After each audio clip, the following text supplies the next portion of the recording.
hindi trabaho ng Pangulo na magpa-picture dyan. Sagot naman sa kanya ng palasyo, ang Pangulo ay gumising ng maaga kahapon. Pumunta sa Tarlac, nagtrabaho, nag-utos, hindi nagbakasyon, at binantayan ang pagkasira ng illegal na droga. Nais ng Pangulo na masawata ang droga, ang illegal na droga sa ating bansa. At ang pagtatrabaho po ng Pangulo ay dapat maramdaman ng tao. Hindi po ito pang photo ops lang. Ito ay nagsisilbing babala sa mga kriminal.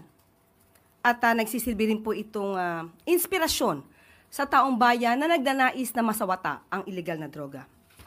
Nagpakita pa si Palace Press Officer Claire Castro ng resibo na minsan ding ginawa ito ng mismong ama ni VP Sara na si dating Pangulong Rodrigo Duterte. Baka po nakalimutan din po ng Vice Presidente na ang kanyang ama ay nagkaroon din po ng pagwi-witness sa incineration ng 7.51 billion dangerous drugs sa Cavite. Ito po, baka po nakalimutan niya po ito. Baka pwede nating palakihan. Kailan po ba ito? Wait lang. 2020 lamang. So, baka nakalimutan po ito ni Vice Presidente.